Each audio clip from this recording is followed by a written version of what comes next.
machine translation. Все пришло с войны. Все пришло с войны. Просто, чтобы надо переводить русские сообщения. По-серьезному я начал относиться к этому после того, как мы выиграли в mGov. Были компании, которые были вакансии по фронтендеру. То есть, если бы мы не выиграли, я бы уже пошел по найму. Дело дошло до того, что нас даже встретили на встрече с президентом. Член нашей команды, дизайнер, она даже говорила с президентом. Президент сказал, 1 миллион хватит? Говорит, да, хватит. И так организовали этот конкурс. Но там еще было голосование. Факт того, что надо голосовать, он же неправильно. Выбирать победителя по общественному голосованию. Мой проект еще 2-3 раза как-то пытались копировать. Макнуть, есть Саутхон. С продуктовой точки зрения, вот те продукты, они не до конца охватили рынок. Они как бы не поняли, что делают. И что получается? Google до сих пор там 7 лет прошло с добавлением этого языка узбекского. Там какие-то ошибки, они повторяются постоянно. Наша задача — это охватить бизнесы, профессионалов, те, которым ценен перевод качественный и быстрый. 100 тысяч, 50%, $500,000, $1 миллион Да. оценка. Всем привет, с вами Умед, и это 3-й выпуск нашего подкаста, где мы знакомимся и общаемся со стартаперами и рассказываем их историю развития и создания. На этом выпуске с нами Мухаммад Саид. Мухаммад Саид является основателем узбекского стартап-проекта Tahrijchi, который в разы, это аналог Дипла, который в разы лучше переводит с русского и английского на узбекский и каракалпакский языки и наоборот, а также помогает исправлять орфографические ошибки. Добро пожаловать, Мухаммад Саид. Здравствуйте. Спасибо большое, что принял наше приглашение. Спасибо за приглашение. Довольно-таки интересный вопрос. Мы всегда начинаем с нашими спикерами. С чего все началось? Это было в университете, где-то на 2-м курсе. Меня лично посетила идея как бы закрыть какой-то проект по какому-то предмету, по-моему, структура данных. И мне нужно было найти проект, тему для проекта. Я искал, что надо сделать, что можно сделать. Приглянулась идея создать именно spell-checker. T9, можно считать, для узбекского языка. Мне стало интересно, почему нету T9 для вообще узбекского языка. Я начал исследовать эту тему, посмотрел, это намного сложнее, чем кажется, и решил взять эту тему как проектную работу. Собрал команду, мы вроде бы как бы сдали, то есть там особо проверки не было, нам поставили какую-то оценку за старание, и все на этом. Но сама идея того, сама мысль, что мы это не докончили, и как бы не давала покоя. И я начал дальше изучать эту тему, почему нельзя, почему я не смог это сделать. И как бы ресурсов тогда не было, особо каких-то навыков тоже. Это был 2-й курс. Но в голове я это держал. Как бы. И на 3-м курсе был такой конкурс mGov. Вот. Для mGov мы хотели приготовить какое-то приложение. И там можно было только сдавать мобильные приложения. Мы хотели сделать клавиатуру такую, T9, и внутрь засунуть более улучшенную модель. Но на то время я уже многое изучил именно по узбекскому языку, начал исследовать именно грамматику, оцифровал словарь и как бы категоризировал так, чтобы в итоге получилась какая-то модель. То есть почему вообще сложность узбекского языка? Это язык агглютинативный. Объясняю, это как бы с латинского переводится как клеющийся язык. То есть мы создаем новые слова, добавляя какие-то аффиксы дополнительные, пока это не приобретет какой-то смысл в предложении. Такие есть очень длинные слова, это можно считать прикол. Керол Магалардамсис, например. Да, или, например, недавняя песня Ирины Кайратовны, Ханагаттер Майдан, что-то такое, да? Чина. Да. Это одно слово, формально это одно слово. И представьте, сколько там аффиксов. То есть аффикс — это какой-то суффикс. Но мы называем это аффикс. Не суффикс, а аффикс. Это какая-то морфема, то есть добавление, какая-то часть слова, которая служит для образования новых слов. И таких аффиксов у нас больше 200. И вот каждый аффикс идет по порядку, по какому-то написанному или неписанному порядку, да. И это надо порядок изучить, вложить это в какую-то формулу и как бы моделизировать это все, собрать в одну кучу. То есть в итоге это получается как генератор слов, и как определитель того факта, что это слово правильно или неправильно. То есть вы даете ему слово, сначала он разобьет его по кусочкам. Если он разбил, если он смог это сделать, значит, это слово правильно, во-первых, да. И он еще и разбил вам слово. Он еще по какой-то базе проверяет это слово. Да, это база. Там, например, почему мы именно пошли по этой технологии, а не просто взяли там, давайте сгенерируем там, весь список слов. Почему бы и нет? Проблема в чем? Проблема в том, что одно существительное может иметь более 5000 форм, которые активно пользуются. Я не говорю о тех формах, которые не активно пользуются, но 5000, одно существительное. Там, ну, это такая натура языка, и это все, как бы, во-первых, надо сгенерировать, и потом какую-то кучу ввести, какой-то список. А мы пошли по технологии, то есть мне приглянулась еще раз, эта технология финская. То есть финский язык, он очень схожий с узбекским языком. Тюркскими языками. С тюркскими языками вообще, да, вот эти языки. Почему? Потому что есть теория, что когда-то эти языки были родственными по какой-то структуре очень давно, но потом эта родственность ушла, исчезла, но остались какие-то структурные элементы, как, например, грамматика, например, корейский язык тоже нашим ребятам легко дается по изучению, потому что тоже агглютинативный. И проблемы те же у них, но можно как бы взять у них подход и вот адаптировать под узбекский.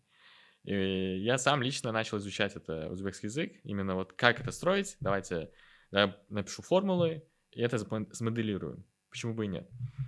Я потратил на это 6 месяцев где-то, да, и потом решил это вот добавить в мобильную клавиатуру, да. Вот с этого можно начать, вот начался путь этого стартапа. Получается, вы сперва сделали мобильную клавиатуру с технологией, которая, получается, проверяла, правильно ли слово прописано или нет. Ну, Да. наподобие Т9.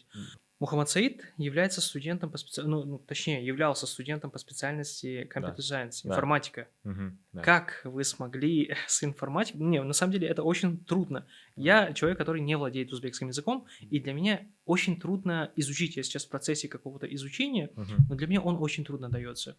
И сейчас вы, получается, у вас родной язык узбекский. Как получилось так, что вы смогли переключиться, даже не переключиться, а изучить в течение 6 месяцев в целом структуру языка? Не было ли сложно?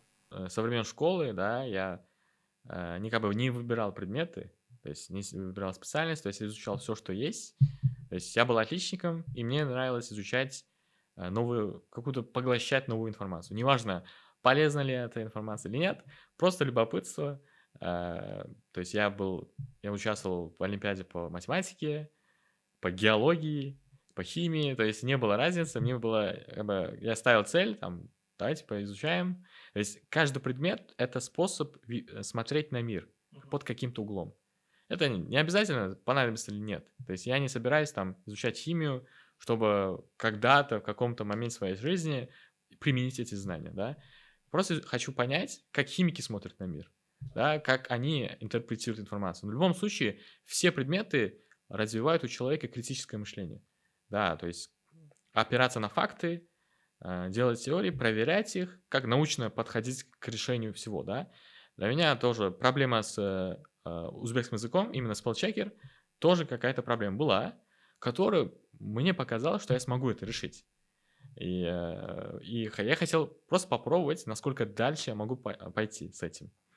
Ну, у меня ресурсов как-то не было, я не мог нанять там команду из лингвистов, давайте будем это делать. Мне просто было интересно на энтузиазме, как я могу это сделать так, чтобы это было полезно, как бы могу ли я добить до продакшн модели. То есть в любом случае спеллчекер можно посчитать там, сделать рандомный, который каждый через раз говорит, что слово правильно, например. Но там ошибок больше. Ну, точность 50%, если так посмотреть. То есть вы должны как бы... Это бейзлайн модель есть. Можно ли это улучшить? До какого процента? То есть тогда было 90%. То есть моя модель понимала 90% слов. А сейчас? Сейчас уже где-то до сотни, да. То есть все узбекские слова, практически все, они понимаются моделью, и они как бы входят в список базу. То есть я могу... То есть кроме зарубежных слов, там, Instagram, там, Facebook или каких-то брендов, да, он все понимает. Вот с этого мы начали, потом уже все пошло как-то само собой, да. Обучали постоянно. Там нет обучения на самом деле. То есть там нет ИИ вообще. То есть это такой старый ИИ, который был популярный в 80-х годах, до вот это AI Winter, который пошел после этого. То есть тогда вот, в истории ИИ же там можно разделить на 3 эпохи. Первая эпоха — это эпоха, типа, посмотри, мама, что я смог это сделать. Да-да. Это, ну, популярно это говорить, есть это во многих статьях, когда придумали компьютеры, был придуман язык Lisp, это такой прям древний язык. Тогда вообще не было языка C или C++, но был Lisp. И с помощью него могли программисты программировали какие-то агенты, вот, которые могут выигрывать вас в шашках, там, перекладывать в каком-то мире, да, симуляции, вас выигрывать в каких-то играх, например. Там тик-так-тоу, шашки, да, получается. Кто-то пытался сделать шахматы, но там уже computational, вот этой вычислительной мощности не хватало. И они как-то убеждали, и, во-первых, в первую очередь, это Госдеп и армию США. США, потому что они первые спонсоры на это, потому что тогда была холодная война. Вообще, machine translation, Все пришло с войны. все пришло с войны, просто чтобы надо переводить русские сообщения. Вот поэтому вложили очень много денег, и вот сфера machine translation обязана этой войне косвенно, да, чтобы, за то, что она так его развела. И после этого выяснилось, что такие модели, они не способны решить простые задачи. Очень простые. Те, которые может решить 5-летний ребенок.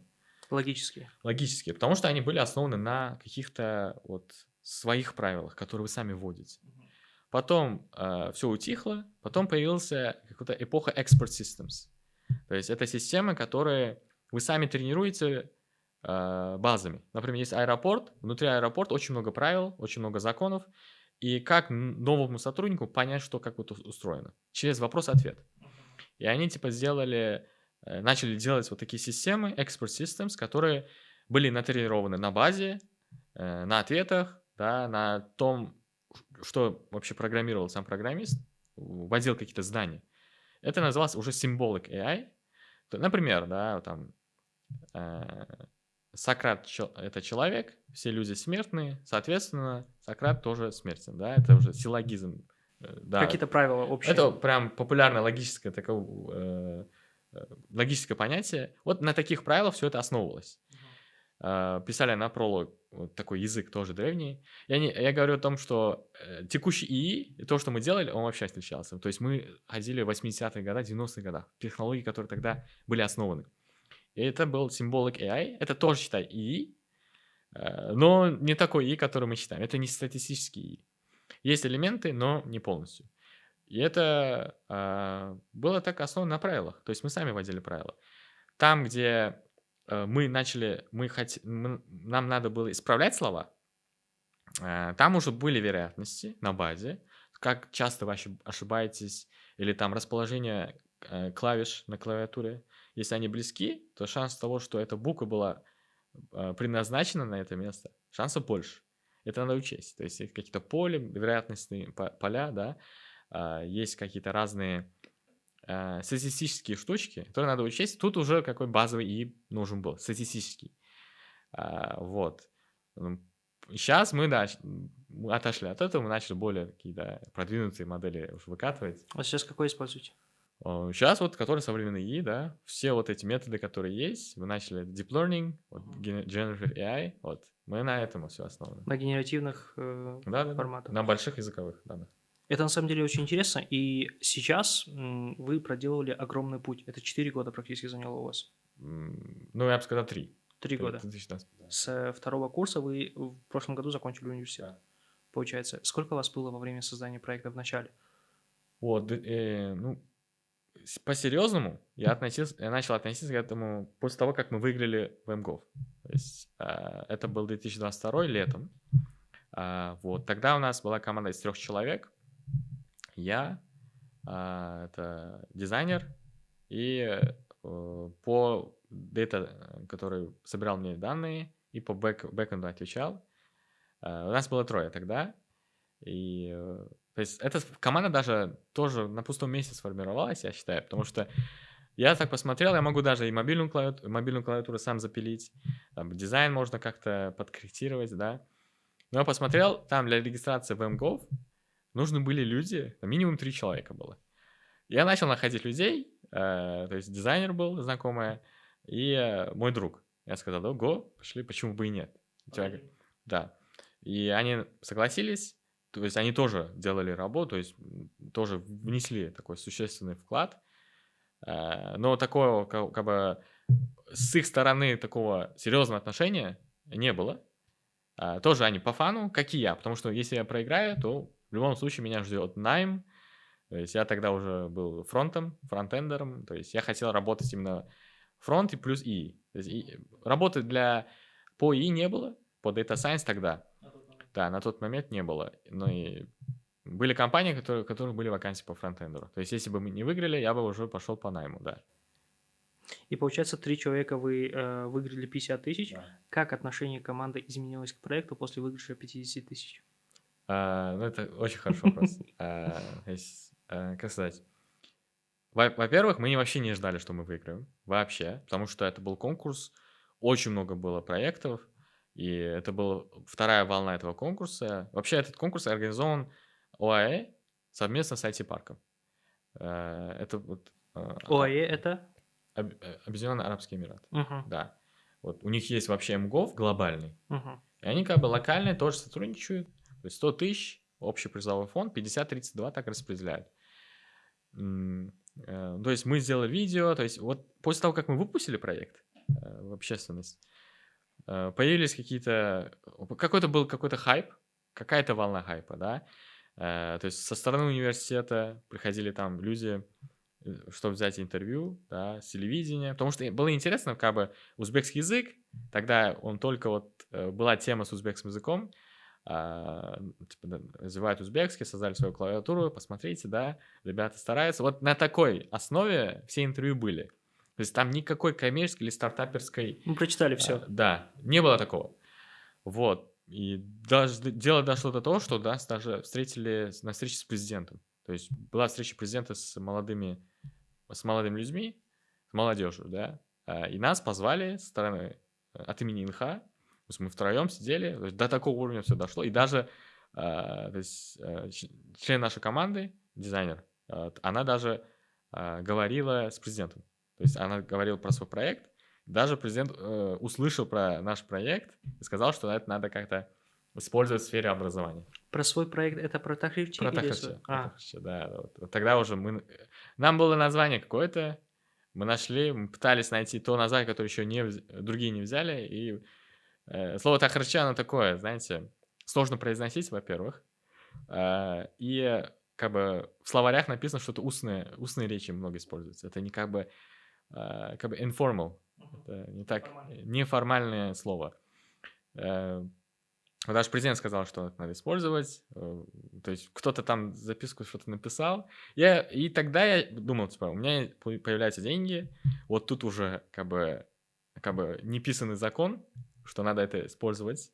И в любом случае будет какое-то законодательство. Поэтому. И в планах надо это продолжать. Топить надо дальше. То есть я не говорю, что спелчекеров до меня не было. Были. То есть есть Матнус, есть Саутхон, есть они. Но мне нравился тот факт, что это подход был другой, на другой технологии, быстрый. И я думал, что с продуктовой точки зрения, вот те продукты, они не до конца охватили рынок. Они как бы не поняли, что делают. Саутхон это, получается, он полностью сделал платным свой app и как бы начал просто с 2014 года начал работать. И за это время у них, конечно, там базы много было, все это как бы развивалось у них тоже, но как бы мне как бы с продуктовой точки зрения не нравилось что-то. Продукт ради продукта? Нет, продукт был, он как бы до прихода Матанус, он был единственным на рынке. То есть 5 лет они были монополистами, считай. Это, извиняюсь, Да. это поправка, то есть получается это тахрир или же исправление слов, или же перевод? Саутхон? Да, и первое, и второе. Так. Саутхон — это орфография, то есть проверка орфографии, Матунус тоже. То есть они были, То есть я не отрицаю то, что я первый там это сделал. То есть за 30 лет существования по-любому кто-то там должен был это сделать. В любом случае. Мне нравилось то, что это было основано на другой технологии. Какая-то идея, кастомизировать, развивать и как бы добить это, довести до конечного пользователя в удобном формате. Цели были такие. Я не видел этого в Саутхон или Матунус. Матунус вообще бесплатный, это социальный проект. То есть, и как бы они балансировали между друг другом, эти два проекта. Я такой прохожу, то есть мой проект еще 2-3 раза как-то пытались копировать. То есть, как-то пытались сделать такую же идею. То есть идея сама по себе, она цены не имеет особой. Не считая не считая идеи, которые в Силиконовой долине, там они уже 100 миллионов получают на Idea Stage. Я имею в виду, для меня они как бы большой ценности не имеют. Ценность имеет то, что вы сделали execution, довели до какого-то состояния, смогли его продать, и ваши клиенты довольны. И это можно увеличивать, да, можно увеличивать количество юзеров.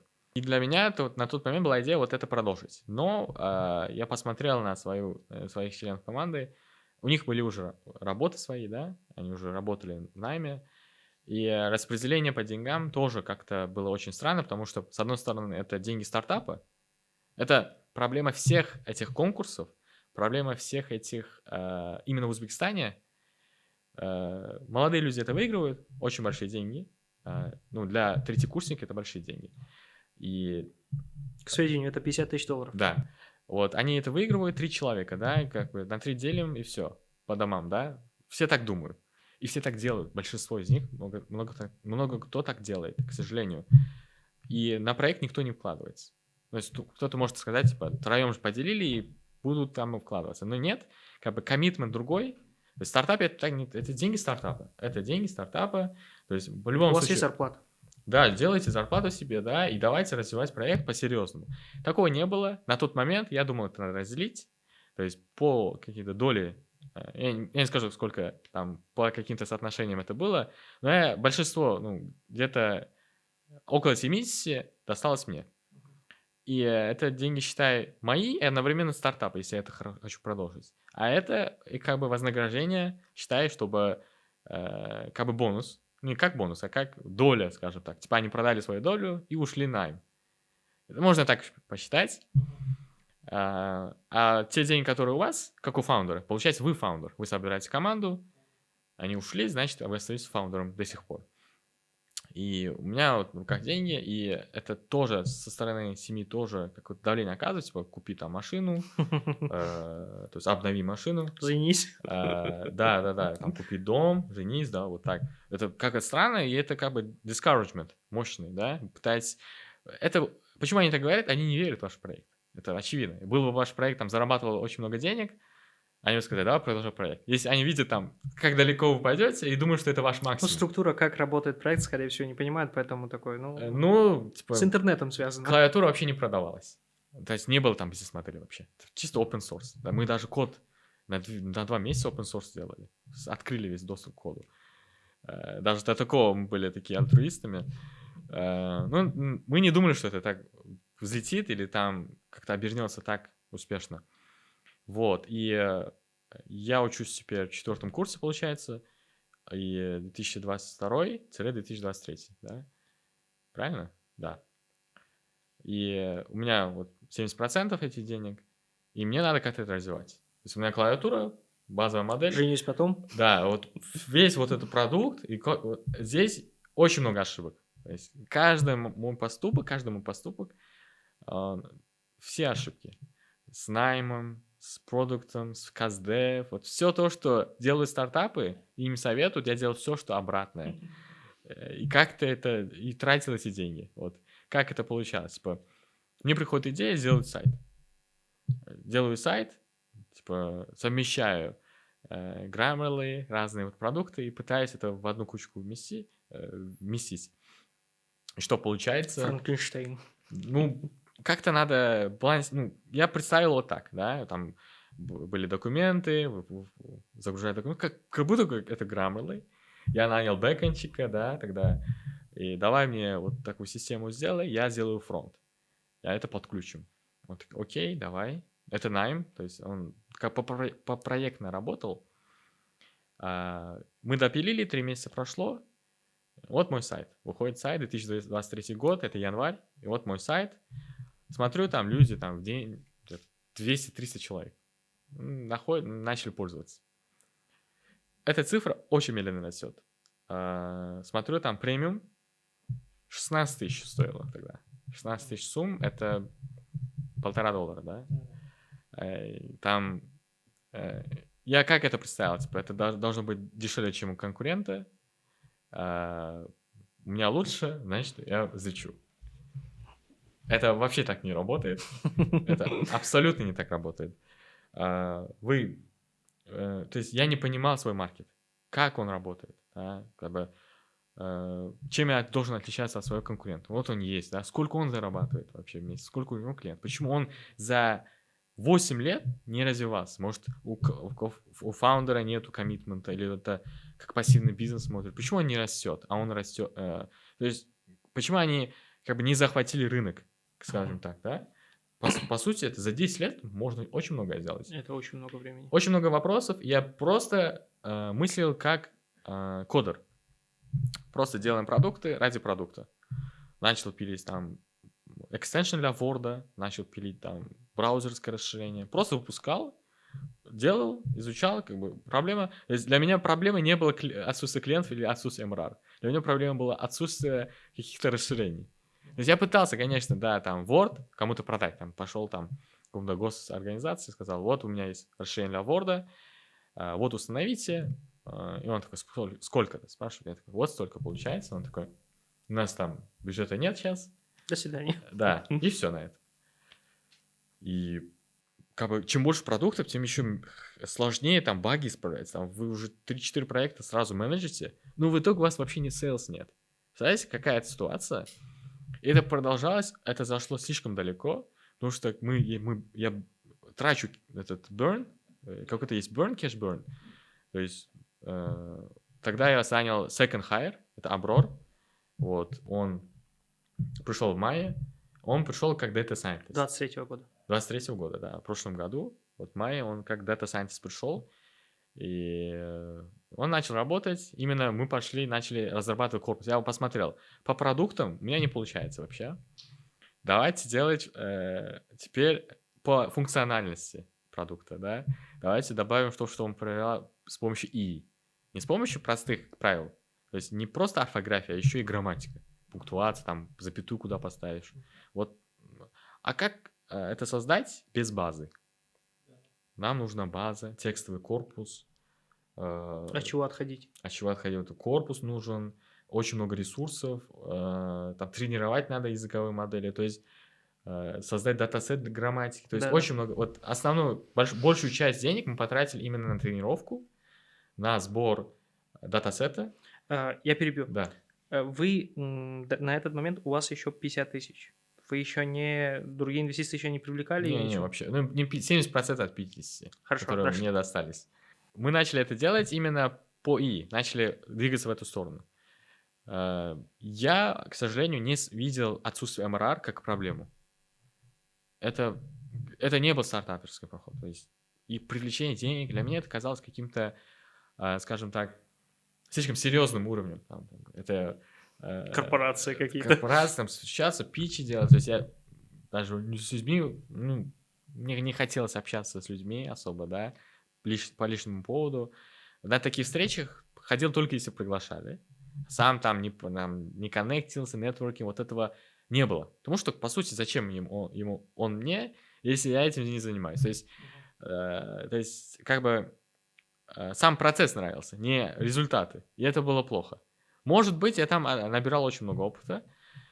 И мы начали смотреть именно теперь потом в сторону проверки грамматики. Я начал копать именно в сторону ИИ. Если мы сейчас создадим вот столько ресурсов, что я могу построить на основе этого дальше? Но деньги заканчивались. Понимаете, да? Сколько осталось примерно на тот момент? 10. Это сентябрь. Даже август. 10 тысяч уже осталось. То есть я уже целый год просто туда-сюда прыгал. Не понимал, что надо, что мне надо сделать. Проверка гипотез, так назовем. Можно так сказать, но гипотезы плохие были. Да. Но это потом выяснилось. Может, я думал, что, например, расширение для браузера, это прям взлетит. Вы становитесь на браузер, все будут чекать. Вот Поправлять. представлял так. Вообще не так. Оказывается, это... То есть исследований не было, как сейчас пользуются. Да. И сейчас пользуются люди. Он остался в таком же виде, который я выпустил. Люди пользуются, там 1200 человек скачали, а сколько ежедневных я не трекаю. Они пользуются. То есть проблема в том, что я еще и цену низкую поставил. Но при этом давал хороший продукт, лучше, чем который на рынке. И в итоге я еще собрал людей, которые привыкли не платить за вещи, но хотели халявы. Вот такие люди у меня организовались, аудитория такая стала, которая как бы не платит, но требует. Как бы. Думаю, что я какой-то альтруист. Это тоже плохо. Но мы натренировали модель ИИ, вот грамматика, да, начали, ее релизнули. И мы увидели конкурс какой-то, Tech Award. Этот конкурс вообще инициировал сам президент, когда он общался с нашим дизайнером вообще. То есть можно сказать, что на встрече с президентом, вот Ясмина, дизайнер, она сказала, типа, было бы хорошо, если много таких конкурсов было. И президент сказал, сколько денег нужно. Она не ответила такая, сказала, сам факт того, что есть конкурс, это уже хорошо. И этот президент сказал, 1 миллион хватит, говорит, президент наш. Она сказала, да, хватит. И так организовали этот конкурс. President Tech Award называется. И он, по-моему, в Центральной Азии это самый большой по бюджету конкурс среди стартапов. Там могут участвовать в хакатоне там все, а вот по основным направлениям только граждане Узбекистана, да. Именно основатели должны быть гражданами. Вот. И мы подали заявку, подумали, почему бы и нет. По приколу. По приколу, да. Как бы мы еще выиграли, и мы еще подали, да, заявку. Потому что, как бы, не получилось с текущим. Мы понимали, что... То есть, точнее, я понимал, что дальше мы что-то не сможем, потому что мы провалились, как бы, да. Как бы стартовал этот President Tech Award, судьи, вот этот питч, отбор, все это начали сдавать. И был демо-дэй, 10 стартапов среди, и я начал делать питч. Вроде бы все хорошо. Я занял первое место среди и стартапов по оценкам жюри. Но там еще было голосование. Это самые 10 дней надо было собирать голоса. Вот, мы начали собирать голоса. Это было ужасно. Я перебью немного. Да. Я знаете, что слышал? Я слышал, что студенты такой хитрый ход сделали, где они зашли в общагу и что-то за что-то все голоса собирали. Я не знаю, здесь была ситуация или с этими open бюджет, но так делали. Сам факт того, что надо голосовать, он же неверный. Неправильно так выбирать победителя по общественному голосованию. Потому что у кого много знакомств или бюджета на рекламу, он-то и выиграет. Тут жюри, они международные, их там позвали, оплатили всю эту поездку, да. Они-то оценивают все. И они говорят, нет, теперь их оценки только отбирают там топ-5. Среди топ-5 будет голосование. То есть там международные эксперты оценивают ваш проект, но это оценивает лишь 50% из 10.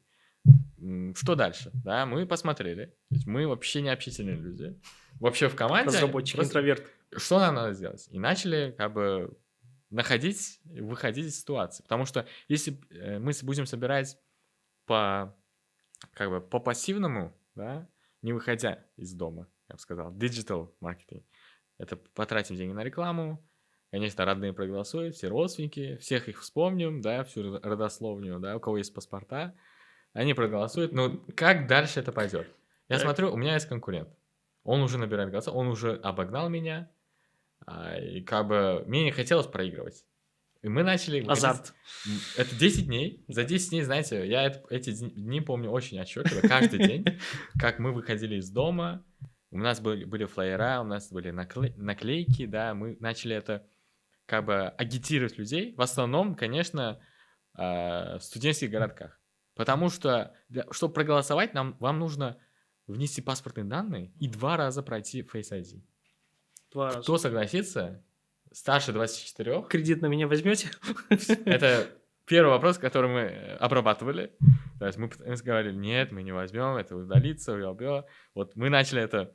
У нас был какой-то скрипт, за 10 секунд объяснить, привлечь внимание, оставшиеся 30 секунд потратить на... чтобы он вытащил паспорт, да, или ID-карту, и оставшиеся 2 минуты мы набирали, вводили данные, делали Face ID и какой-то флайер на клику давали. Сколько людей на это было задействовано? Вообще наши 10 человек. 10 человек. То есть, сейчас это отменили, к счастью, да, это отменили, не будет голосования. Сколько голосов собрали? Мы собрали 8500 голосов. 8500 голосов? Да. Как вы стольких людей обработали? Были методы. Мошенники обзавидуются. Второе место 8000 голосов. Да. Мы с ним бились до конца, до последних секунд. Мы с ним сражались прям за голоса. Примерно скольких людей вы обработали? Сами. Не считая того, что кто-то проголосовал сам, грубо говоря. Наверное, 90%. Я, честно сказать, в шоке, потому что это огромное количество. 7000... То есть мы в 8 утра просыпались, и 12 заезжали. Когда... Да. Мы хотели, то есть уже на полпути мы хотели бросить, но смотрим, он тоже обогнал нас. Цена вопроса 50 тысяч. Первое получает 100, второе 50, третье 30. И тут вы понимаете, насколько важен для вас проект, да? Готовы ли вы перешагнуть через себя и собрать эти голоса? Потому что, представляете, вы стоите у метро с флайерами, и люди на вас смотрят как, скажем так, мы вообще кодеры. Да? Мы считаем, у кодеров, знаете ли, есть самооценка, они... Перешагнули свой страх. Да. Вот именно, эта роль изначально не нравилась, но потом мы уже вошли во вкус. Мы уже по лицу понимали, даст ли этот человек свои паспортные данные или нет. Можно ли уговорить, чтобы он проголосовал или нет. Вот до такого добирались. И очень много методов, да, для этого. Для нас это был экспириенс, как сделать так, чтобы человек был заинтересован. В течение 10 секунд сделать спич. То есть мы даже давили на сентименты. Мы говорили, хотите внести вклад в развитие узбекского языка? Это, например, среди студентов по филологии работало очень хорошо, например. Или там какому университету говорили, хотите ли вы поддержать студентов нашего университета, например. Мы там не учимся. Мы пытались каким-то способами эти голоса выбить. Да, были какие-то моменты, где этичные вопросы уже возникали, но сам факт того, что есть голосование, уже не этично было. И как-то, в общем, мы закончили это голосование, то есть были там разбирательства, но в итоге решение по голосованию оставили, и вот мы выиграли. Номинально мы выиграли. И по оценке жюри тоже выигрывали. То есть мы удержали свою позицию, считаю. Первую. Да, первое место. По ИИ первое место занимали. Вот. Вот после этого начался уже второй пивот. Второй год стартапа, я бы сказал, где уже более осознанно к этому начали подходить. Уже прежде чем делать какой-то продукт, мы уже находили клиентов. Вот так уже работали.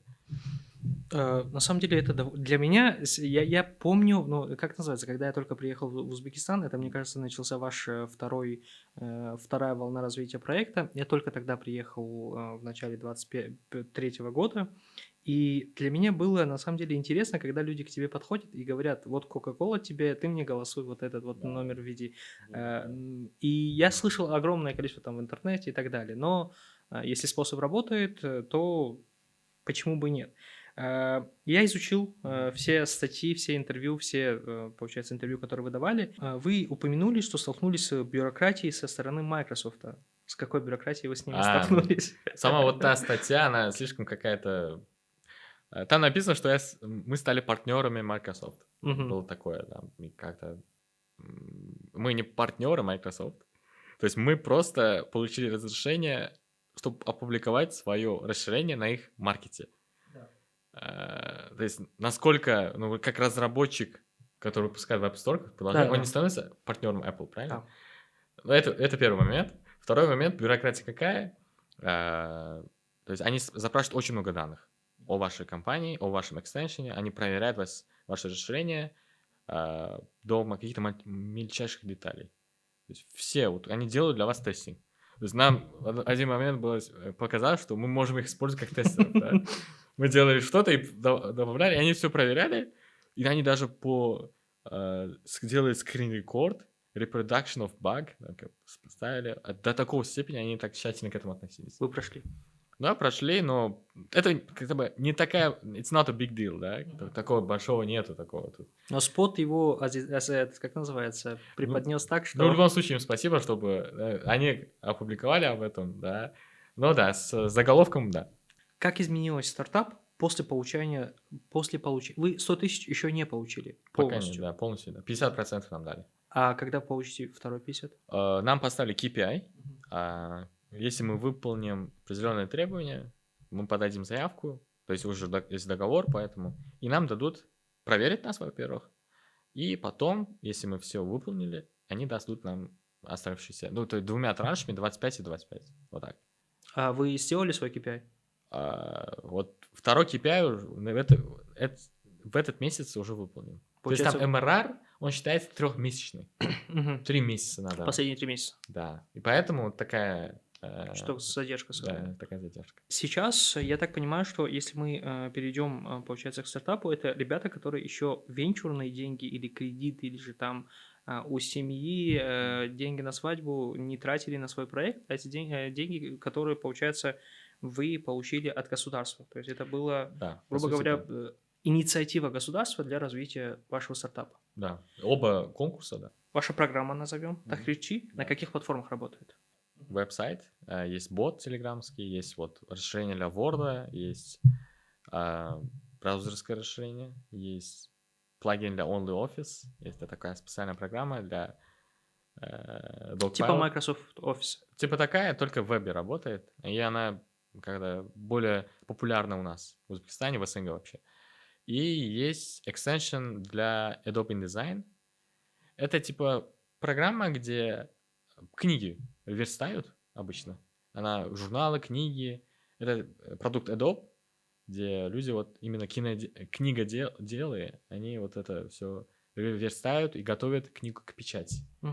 Почему там? Потому что это последняя точка, где книга готовится. И там все ошибки проверяются, и там слоги переносятся на вторую строку. Вот это тоже важно, правильно, чтобы это все было. Вот мы решаем вот перенос слогов и проверку орфографии. Именно перед печатью они все ошибки видят в отделе. Да, это было первый какой-то наш такой именно продукт, который продался бизнесом. Продавался очень хорошо. Издание купили? Издания. Почти все, которые работают в частном секторе, они все купили и пользуются. Да, это был первый наш такой продукт, успешный, я бы сказал, который именно B2B работал. Потом у нас были планы именно после получения денег, что мы будем делать. Потому что я понимал, что именно по грамматике, именно по тахрадже, орфография, спелчекинг, насколько далеко я могу пойти. Потому что, как сказать, есть аналоги, некоторые бесплатные, да, и вам нужно какой-то дать value proposition и получить какой-то product market fit. Я понимал, что если моя программа исчезнет завтра, да, люди некоторые там скажут, найдут решение. Да, ну, а потом перейдут там к каким-то альтернативам. Нету такого энкора, да, который захватит там прям весь сектор какой-то, да, какую-то нишу. Не было такого. И мы начали подбирать варианты, на какой продукт мы можем сделать пивот. Так. Были варианты там голосовой ассистент, TTS, STT, синтез и распознавание речи на узбекском языке. То есть, как бы это был такой приоритетный, потому что первый клиент это банки, колл-центры, банки или API, просто продажа API. Второй вариант это был перевод. Это такой, скажем так, очень непопулярный вариант среди команды. Сложно, мне кажется. И такой, знаете ли, мы тут волнуемся из-за каких-то маленьких конкурентов, а сами пытаемся как бы создать конкуренцию Google или Яндекс. Да. Как бы странно было, но мы начали изучать именно, насколько перевод популярен в Узбекистане. На самом деле перевод это, данные говорят, что это самый популярный ИИ, э, самая популярная функция, которую используют узбекистанцы в сфере ИИ, Ух ты. по сути. Яндекс и Гугла. Вообще перевод, сама функция перевода, это работает на нейросетях, Neural Machine Translation, и там трафик ежедневный очень большой. Очень много людей, которые изучают языки, очень много кто переводит документы, это двуязычное, да, все. Или с английского там статьи переводят. Всем нужен качественный перевод. И мы начали изучать ChatGPT. То есть мы смотрели, окей, можем ли мы сделать на основе что-то ChatGPT, что-то, какой-то рэпер, да, ChatGPT рэпер, так говорят, уничижительное, но я понял, что это не значит плохо. То есть, по сути, Воссоздать новый проект на базе другого. да, надо, когда есть какой-то продукт, Да. то есть, как сказать, целое это больше, чем, скажем так, его составляющие, да? Надо его собрать прям, вот. И мы начали изучать ChatGPT, у них тоже были проблемы, мы смотрели, да, он так переводит, он знает хорошо контекст, понимает, проблемы плохо узбекский знает. Именно, как естественно... Недостаточно знаний в базе. Да, естественности нет какой-то машинальный перевод, даже если это LLM, ну и вы прикидываете цены. LLM работает 20 раз медленнее, чем Neural Machine, Google Translate. 20 раз медленнее. И дороже. То есть Google Translate — это модель языковая, которая создана только для перевода. Она меньше по размерам, она оптимизирована. Скорость быстрее. Скорость быстрее, и она знает свою работу очень хорошо. GPT — это общая модель. Это прям языковая модель, которая пытается все сделать. Все сделать, да. И API стоит денег. То есть, если мы даже выкатим, какую цену надо предложить юзерам, чтобы они были довольны, и мы. И на больших прям текстах он будет очень лагать. Согласны ли они? И причем это GPT. Они переведут GPT и сами переведут.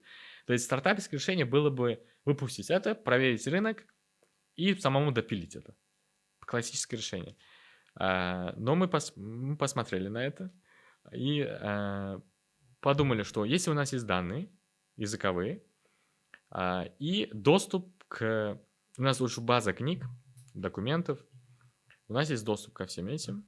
Давайте из этих книг найдем те, которые были переведены, найдем их оригинал, сопоставим это попарно, да? Это будет данные уже, это параллельные данные. Данные? В смысле? Данные книг откуда? Данные книг, интернет. Ну, Веб. смотрите, То есть получается, есть библиотеки студентов, университетов. авторские права как? То есть мы не продаем это, во-первых, не перепродаем. Вообще тема с авторским правом в сфере ИИ это вообще спорная. Даже OpenAI судится сейчас с New York Times, например. Но в любом случае мы как бы fair use делаем какой-то, да, и мы как-то тут не разделяли. То есть это нельзя использовать. Мы все брали, потому что и так данных мало. За всю историю современного узбекского там не так много книг перевели, да, по сравнению с русским языком или там другими большими языками, да. Для нас каждая книга это как ценная, очень ценная вещь. Мы начали все собирать. Мы наняли аннотаторов, они начали все это собирать, то есть находили книги. То есть в итоге мы собрали около 5000 книг, которые были переведены на узбекский язык. И на базе 5000 вы создали модель? Там было не только книги, там законы, Lexus, там 200 сайтов с интернета, которые обучили, получается, на базе этого. Да, у нас в итоге вышло около 20 миллионов пар предложений. Это тоже не так много по сравнению с большими языками. Мы начали эту тему развивать, то есть начали постоянно тренировать данные, тренировать на новые модели, пытались прям какой-то создать, выжить максимум из того, что есть. И мы думали, наша какая-то позиция была, вот у Гугла нету доступа к таким книгам. Допустим, если это так, если у нас есть доступ, наш переводчик будет лучше в этом. Что значит, что нет доступа у Гугла? Это наша гипотеза была. Потому что, смотрите, зачем Google Translate скрепить, например, какие-то советские данные, и причем сопоставлять с их оригиналом? Да. Например, советские книги какие-то, да, например, книга Погорелова, например, да, как переведена на узбекский, есть на русском. Это учебник по геометрии. То есть как это Google делает? Он просто выкатывает, у них очень большие ресурсы, они просто скрепят весь веб, Мгм. все делят на предложения и находят похожие предложения. Да-да. И вот это как бы майнятся новые данные. У нас вообще другой подход. Мы прям делаем как local mining. Мы говорим, вот эти две книги, они переводы друг друга. Так. Найди предложение. И там очень много пар качественных уходит. Ух ты. И из 5000 книг очень много пар выйдут. Ну, то есть романы, Да-да-да. разные учебники. Там все виды переводов с 50-х годов Очень начиная. умный ход, на самом деле. Ну, когда это ресурсозатратный, Да. очень много ресурсов нужно. Ну, соразмерно тому, что мы сделали сейчас, может, да. Это, как сказать, Перешагнули этот да, шаг. это был, ну, мы собрали очень много данных, начали тренировать. То есть изначально я был очень, как сказать, оптимистичен, потому что у нас же много данных. Камон, как может Google быть лучше нас в этом? Мгм. Но мы ошибались. То есть у Гугла, помимо того, что у них есть данные какие-то, да, у них еще и оптимизация архитектуры. Наши модели были основаны на open-source архитектурах. А вот что-то там оптимизировать, это уже какой-то минимум PhD какой-то нужен. Ну, или R&D большой. Мгм. Тренировка модели, это стоит Да-да. денег, да. Пытались найти наилучшее решение, которое есть, которое под силу нам. И только у нас был ход максимум данных. Чем больше данных, тем лучше. Вот просто майнили данные. Офигеть. И это затянулось очень. Да. 5 месяцев прошло. И после 5 месяцев была какая-то модель, это по счету 22-я, 23-я модель. И помимо этого мы еще добавили Каракалпакский, посмотрели, там не так уж много работы, и нам помогли, очень много помогли каракалпакские волонтеры. Они нам там сказали, лучше не по качеству они измеряли, они говорили какие-то ошибки, помогали с скриптами некоторыми, да, были программисты среди них. То есть это было тоже такой фан. Мгм. Волонтерская работа еще. Да, волонтерская работа была, они нам помогали очень, да, и мы даже об этом статью написали научную, именно как мы создавали каракалпакский язык, потому что его нет ни в Google Translate, ни в Яндекс. Вообще, Вы архитектуру создавали? нет, мы языка? просто как языковую новую пару добавили. То Окей. есть архитектура, она уже есть. Да. Мы с нуля его не создадим. Да. Она уже есть. Мы просто, то есть там в этой архитектуре английский язык, он самый основной. Мгм. Мостовый язык. Да. А мы пытались сделать так, чтобы узбекский был таким языком. Он был. Вокруг узбекского языка крутилась вся модель. Вокруг одного паттерна вы создали свой. Да, вот именно из-за того, что вы ему даете очень много данных, и там везде узбекский, модель учится на узбекском, лучше понимать, говорить. И был очень большой буст по перформансу, по метрикам. Потом мы начали копать тему ламы.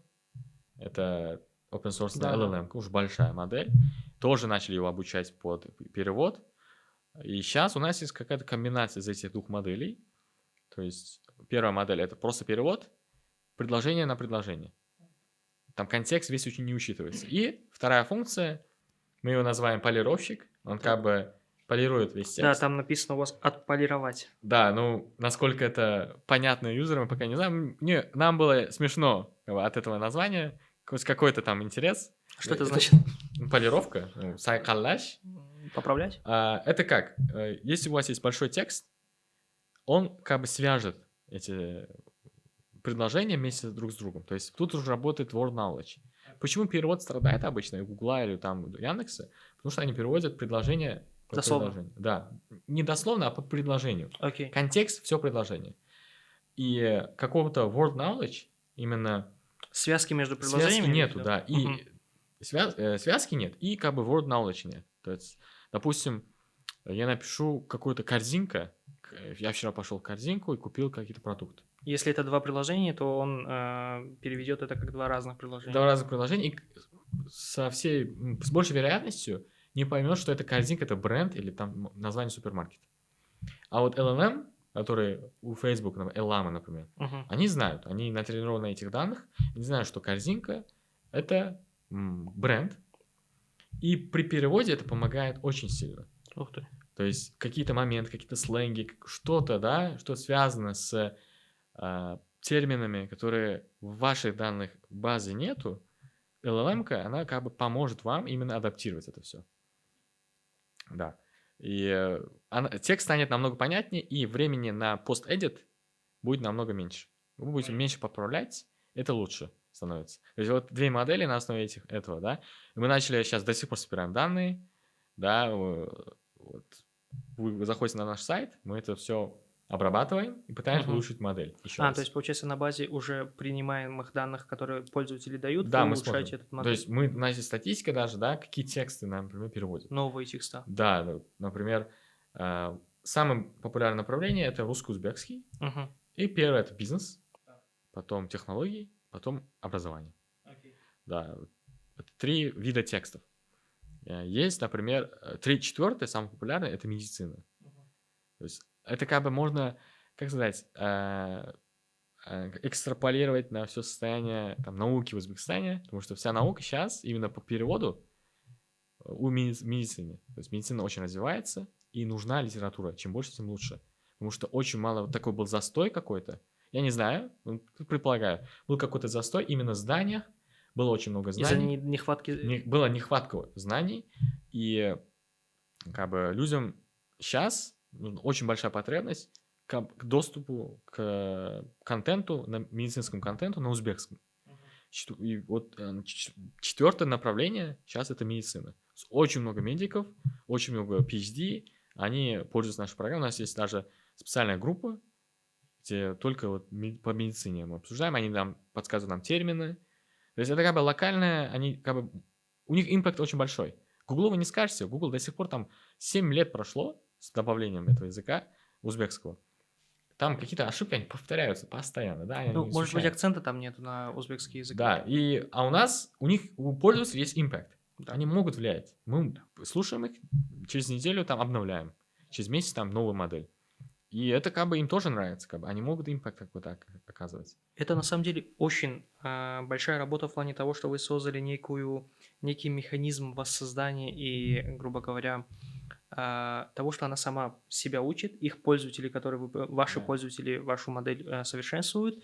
Возможно, у Гугла проблема, и у Гугла и Яндекса проблема в том, что у них нету большого акцента на эти языки. Если у Яндекса сейчас это не стало, конечно, после ситуации, но у Гугла, скорее всего, нет. Поэтому такие моменты есть. Резюмируя, получается, вот этот путь, у вас был, получается, сперва 50 тысяч вы выиграли, была одна команда. 3 человека вы работали, потом вы выиграли 100 тысяч от President Award, получается. И сейчас у вас команда 2 человек работает. В основном в штате. Как бы в стартапе надо разделить те, у кого есть доли, те, которые работают в найме. Не, мы сейчас говорим про общую команду. Про общую команду 4 человека работают. 4 человека работают. Да. Основателей? 2. Ну, не основатели, те, у кого есть доли. Те, у кого... Да. То есть есть у нас option pool, как бы second hire, у нас Аброр, вот он получил 5% с option pool, то есть с расчетом на то, что он еще поработает, да, там детали есть. И 95 у меня получается, да. Теперь смотрите, 150 тысяч долларов вы привлекли, получается, от государственных средств. Да. Это довольно-таки большие деньги, и они зачастую дают очень большой буст в рыночной стоимости стартапа. Да. И вы понимаете, что стартап, когда вы сейчас пойдете к инвесторам, как вы сказали, вы сейчас это будете делать, и стартап будет много стоить. Да. Но у вас была ситуация такая, что один крупный местный игрок предложил вам выкупить стартап. Какие детали были? Так, можно говорить или... Ну, я не знаю. Это вы решаете. Нам бы хотелось бы услышать. Тогда мы выпустили переводчик. Был какой-то пивот. И это когда было? Это было в августе. В августе этого года? В августе, да. То есть начали интересоваться все вот после августа, потому что понимали, что переводчик, он неплохой, да, он может создать какую-то конкуренцию нишевую. То есть наша задача не конкурировать с Гуглом или Яндексом. Пусть они работают, это очень хорошо, что они работают. Есть какой-то доступ людей к информации. Наша задача – это охватить бизнесы, профессионалов, те, которым ценен перевод качественный и быстрый. И те, которые за это хотели бы, готовы заплатить нормальные деньги. То есть не 16 тысяч, которые мы уже как бы проехали, да, уже у нас там подписка 49 тысяч стоит, да, и это будет расти. Я имею в виду, и они это говорят, окей, Видят ценность. они говорят, мы готовы за это платить, это хорошая цена. Там, у нас даже есть лимиты на эту цену. То есть у вас, 5000 где-то. да, если вы закончите, у вас закончится лимит, вы даже докупаете это до такой степени, что и люди до сих пор это докупают, там, пополняют, пользуются. И мы это смотрим, да, это хорошая ценная вещь, и мы не можем подписку на 200 тысяч делать. Да, Поэтому мы как бы выбираем такой вариант оптимальный, постепенно. и потом те, кому надо больше, пусть делают какой-то B2B контракт, либо сами докупают. В любом случае мы не в минусе, да. Вот, после перевода начали интересоваться, и это было в августе, да, и как бы оценили, тогда у нас был МРР 2000 где-то, Мгм. около 2000 долларов. около 2000. Это он еще рос, мы понимали, что Да. он будет расти. И еще это было обострено тем фактом, что я думал про master's degree, я хотел там уехать на магистратуру летом, я подавался, я уже поступил в некоторые университеты, и мне нужны были немаленькие деньги, чтобы оплатить контракт. Окей. И Куда? как бы в голове это смотрится как why not? Типа тут все оставишь Аброру, например, он будет за всем этим смотреть, а ты там отучишься и приедешь, да? Но это как бы тогда звучало хорошо, потому что университет был неплохим. Мне Куда? нужно, то есть я поступил в Эдинбургский университет, это который в Шотландии. Окей. И По направлению И. искусственного интеллекта. Master's of Degree, Master's Science in AI. И какой-то, не какой-то, да, это UCL был, University College London. Вот два универа, и у них контракты очень большие. И я думал, может быть, вот так, и я уеду. Но я посмотрел, то есть я послушал их оффер, они как бы оценили так, по стартаперскому, то есть 2000 умножать в 100, на 100 раз. Это такая и оценка, такая популярная. Я получаю 200 тысяч, и они говорят, типа, почему бы мы возьмем половина останется у тебя. 100 тысяч. Да. То есть, да, 50%. 50%. Но я не верю, что они заплатят. То есть это такая... То есть, в смысле, то есть вы не верили, что они заплатят? Ну, потому что это тоже был какой-то другой стартап. То есть стартап хотел выкупить стартапа Да, за это был большие деньги, какой-то которые... мерч какой-то, да, хотели что-то сделать, но мне... то есть еще с условием того, что я буду там работать, это какой-то... Они выкупали всю команду. Да, Даже. и IP тоже. То есть не было смысла продавать половину, если весь intellectual property у них. Это как-то странно. И зачем мне revenue sharing? Зачем мне 100 тысяч? Вот я не понимал. Вообще дил вообще был непонятный. Ну, мы проехали. Как бы с их стороны тоже было две встречи. Я такой посмотрел, такой... Я как бы дал заднюю. Я сказал, нет. Это кто? Ну, можно говорить, я не знаю. Вы решаете.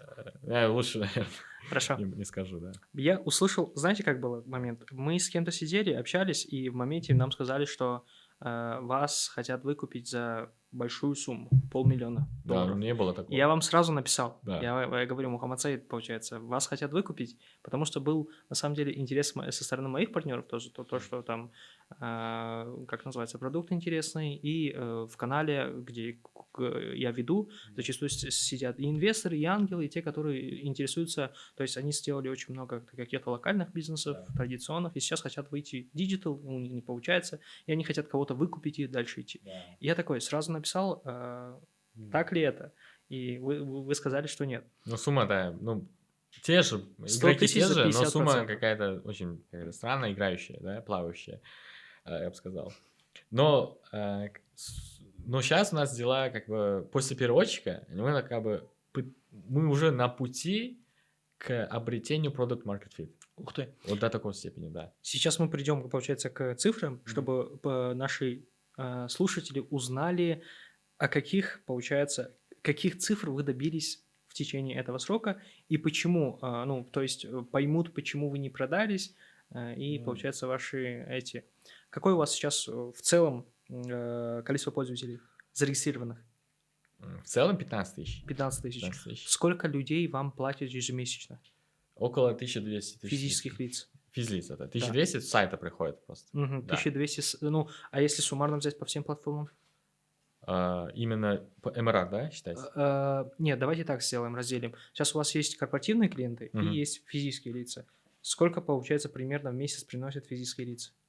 Месяц, вот сентябрь месяц, мы Мгм. закрыли 45 миллионов 45 от физических от лиц. физлиц. От юрлиц Около 20.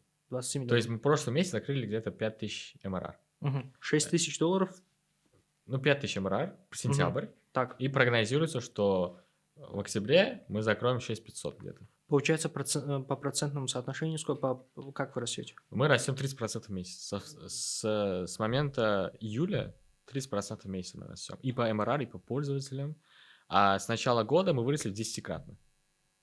Именно по пользователям. То есть в большинстве я обязан этому переводчику. То есть очень много какого-то, скажем так, сопротивления со стороны аудитории, со стороны клиентов, вообще населения Узбекистана. Типа, мы делаем это рекламу в Фейсбуке, в Инстаграме, какими-то в мемных формах это Мгм. пытаемся довести до людей, в каких-то каналах, недавно там в газете Спот еще был. Спот, да, мы в каких-то больших, многотысячных каких-то каналах тоже публикуем. Что мы замечаем? Те люди, которые привыкли к Гуглу и не видят какого-то особого буста, и как бы думают, что Google уже хорошо делает, их не переубедить, и не надо. Зачем нам это? Да, то есть мы не конкурируем с Гуглом. Наша задача — это максимум 5% всего рынка перевода сделать платным. И весь этот платный рынок взять себе. Это сколько? 5% человек, наши прогнозы 40 тысяч человек в день, если зайдут, Мгм. это 5%. А сейчас сколько? Сейчас заходит 6 тысяч человек В день? в день. В месяц? Месяц 40, 40 тысяч? Порядка. 45. Мгм. Да. Теперь, получается, смотрите, сейчас вы сказали, что вы выходите на поиск инвестиций. Для Да. чего вам нужны инвестиции? И сколько? Сейчас основная проблема наша — это Google Startups Program. Мы там были как бы получателями 100 тысяч грантов в виде кредитов. Это GPU-шки, все это дело, да. Можно получить еще, там, с других ресурсов взять, да. И как бы вопрос GPU, как бы, он очень острый, потому что нам нужны ресурсы, очень большие ресурсы. И на одних кредитах мы дальше очень сложно уехать. В идеале было бы круто, если бы у нас были свои GPU-шки, которые стояли дома, например. Мы сами могли это... Это видеокарта. Мгм. То есть наша Вычислительная основные мощность расходы, да, нужна. 80% наших расходов — это вычислительная мощность. А если какие-то, я не знаю, может быть, дата-центры у нас нету, чтобы там оттуда арендовать? Но то есть- они обычно дороже, чем здесь, чем А. в Google Cloud. Обычно так. А сколько вам денег нужно? Пока точную цифру не знаю, но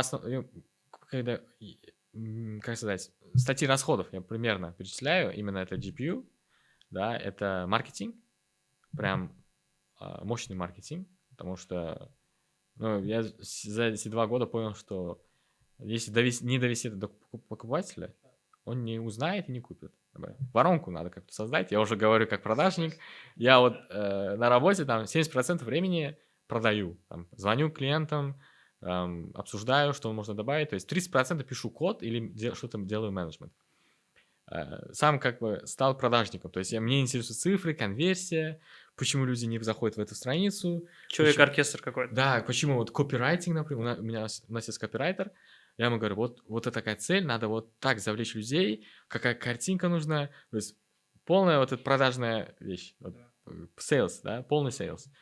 То есть я даже начал обзванивать клиентов, которые там, как OneFit, заходят в нашу программу, они пользуются нашей программой, но они не платят. Ребят, вы слишком много на маркетинг тратите, ребятам Да, тоже. вот. И у нас высвечивается их номер.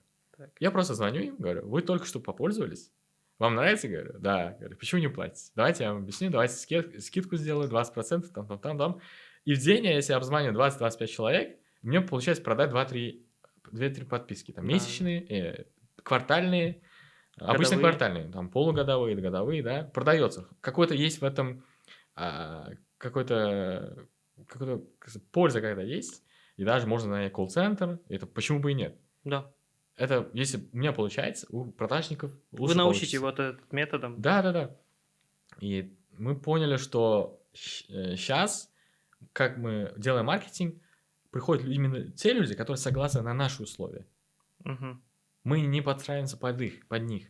Уже можно свои стандарты. Да. То есть мы можем вводить. сказать там, это платно, мы не сделаем это бесплатно для вас, это платно. И они такие, окей.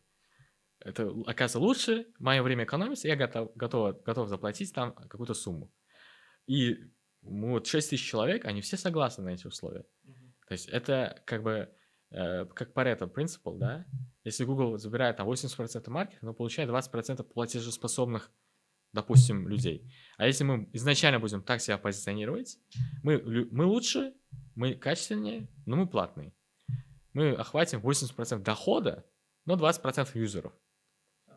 Это как бы...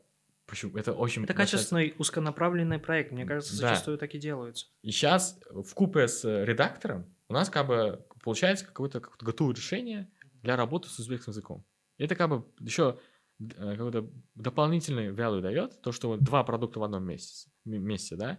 То есть мы можем в будущем добавить там проверку, то есть перевод файлов. Там мы вот на следующей неделе добавляем глоссарий. Это прям очень нужная фича. Его не было вообще для узбекского языка. Как это работает? Допустим, вы переводите книгу или вы банк. То есть это вот клиент, один банковский клиент, он нам подсказал такую идею. Он говорит, вот у нас очень много терминов. И все термины мы перевели, но нам нужен перевод, который это запомнит, переводчик. И по нему будет... И в следующих переводах он, опираясь на эти данные, на этот глоссарий, будет переводить следующие тексты. Мгм. То есть это очень большой буст для вот именно больших компаний, потому что там сколько там терминов. Это один банк, представьте, у нас там 40 банков, да, и тут книги переводят разные, у каждой корпорации, София, например, у них тоже есть для названия, они переводят, платят деньги большие, чтобы какое-то пирожное перевести. И в будущем, если они все это добавят нам, глоссарий, мы это запомним, в будущем мы будем переводить, опираясь Да. на их переводы. Это как бы fine-tune какой-то, да, для них специально. Вот и в DeepL, который мы как бы... От него отходите. От него, да, как это копикат, я бы сказал. Ну, не так грубо. Не, но- очень ну, круто как бы, все это делаете. пытаемся именно ориентироваться на них, Мгм. потому что у них вот competitive edge — это именно глоссарий. Вот они вот глоссарий, вот как-то это безопасность данных, глоссарий, перевод файлов очень хороший прям, сохранить все, там очень качественно переведет, да, и enterprise планы, что ваши данные, на это очень строго смотрят именно на Западе. У нас тоже выходят компании, вот банки, они очень на это смотрят, и можно вот 5x, 6x продавать. То, что есть обычно. Но много то есть, ресурсов многие уходят. Да, вот мы Enterprise, вот минимум коэффициент 5x у нас. То есть если 49 тысяч, Enterprise это обойдет 250 где-то. И как бы можно на этом, как бы, дополнительные функции вам нужны, давайте вот это добавим, вот это будет столько, столько, столько. И это как бы разнообразит наш MRR, и у нас будет очень много как бы надежных, скажем так, клиентов. То есть они договора там на весь год сделаны, и это очень как бы для нас интересно именно работать с бизнесами, с банками. А с простым пользователям, там B2C, мы пытаемся тоже чуть-чуть из Enterprise что-то там добавлять им. То есть сейчас наша задача основная, как бы не обидеть B2C и дать больше B2B. И вот эту линию вот такой начертить. Сколько денег вам нужно и для чего? Ну, для чего, я понял. Сколько примерно? Ну, последний там вечер, с которым я диапазон. общался, он дал примерно оценку минимальную, 1 Мгм. миллион. 1 миллион долларов Да. оценку. Но пока я как бы начинаю разогревать эту тему, Не согласен с этой оценкой. потому что мы растем при таком бешеном росте, как бы этот рост, параметр роста коэффициент должен тоже учитываться. То есть я уже рассчитываю на 1,5 миллиона. Мгм. То есть post-value с 10% 150 тысяч там поднять. Но надо учитывать еще тот момент, что продукт, он не глобальный. На глобальные проекты сразу там Да, много ну, даются. поэтому у нас есть ход такой, скоро мы выпустим казахский язык. Ух ты. Да, и это мы даже, вот мы уже работаем над этим, то есть мы добавим казахский язык и просто через Инстаграм, Фейсбук проверим, насколько это там будет, насколько там это выстрелит. Посмотрим, насколько... У них там какой шер, у них Яндекс и Google одинаково пользуются популярностью. У нас Google 90%, 10% Яндекс. Разница какая? Это значит, что Яндекс То есть именно им больше будет интересно именно работать в этом рынке, им это интересно, и со всей вероятностью казахский язык намного лучше, чем узбекский в Яндексе. Но в любом случае... Вы хотите проверить гипотезу? Мы хотим проверить, но как бы проверить эту гипотезу, она уже полгода длится. Мы полгода уже собираем данные для казахского.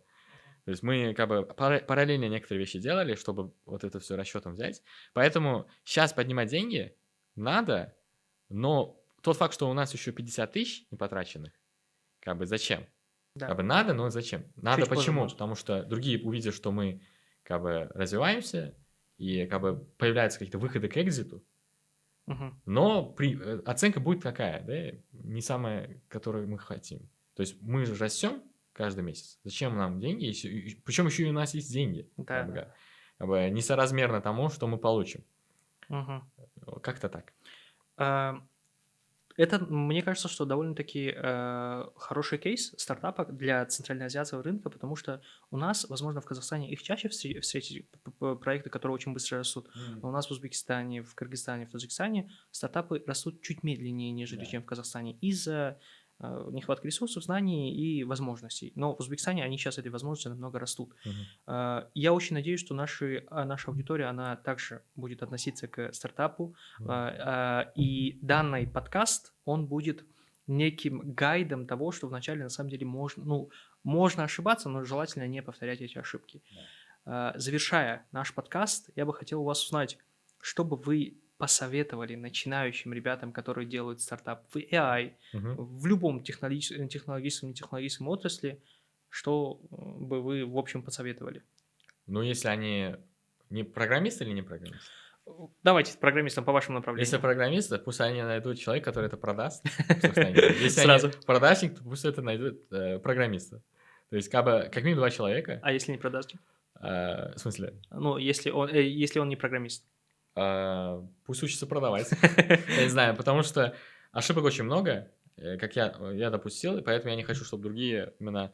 То есть то, что вы сделали дома, в стенах дома, комнаты, да, и под закрытым, да, помещением, именно какой-то там в вакууме, который у вас взлетело, какой-то продукт, успешным, да, стал, это не то, что людям реально нужно, на самом деле. Вы не знаете Надо будет рынок. проверить. Вам нужно проверить. Зачем вам тратить столько времени, 3-4 месяца на разработку продукта, которого никто не купит? Не делайте этого. Это прям... Все такую ошибку допускают. Все, кому я спрашиваю, они допускают эту ошибку. Они думают, что то, что они придумали, когда это заменит Zoom, например. Технический подход. Технический подход, на каком-то языке он написал. Лучше сел. Да. А есть ли клиенты, да? Вы понимаете, там технология лучше, да? Вот. А если у тебя клиенты, и что ты им даешь, то, чего не дают другие. И за это готовы ли они заплатить? То есть там очень много советов, но я бы посоветовал сначала посмотреть там... Можно ли продать или нет? Да, How to Start a Startup, это Y Combinator. И прочитать там Lean Startup, книгу, и Zero to One, это 3. Потом как минимум 2 кофаундерами начинать, потому что я как соло-фаундер, мне очень тяжело. И как бы 2... Взаимодополнять друг друга. Взаимодополнять надо. 2 человека лучше, чем 1. Поэтому и шансов, если посмотреть на статистику, и инвесторы, и Y Combinator, и юникорнов больше среди людей, которых работают в команде. Кофаундеры, Да. не в соло-фаундеры, да. То есть это влияет. Отлично. Спасибо вам большое. На самом деле, еще там крайне такой маленький совет от меня. Не забудьте подписаться на наш канал тоже, «Прагматичный реалист». Мы очень много других возможностей публикуем. И в целом, спасибо вам большое, что уделили ваше время. Я очень надеюсь, что вам понравится наш подкаст, и вы оставите комментарий, если станете клиентами корпоративными, некорпоративными клиентами, получается, Тахричи, и этот продукт будет с вами расти. Спасибо всем большое. Спасибо вам большое. Спасибо.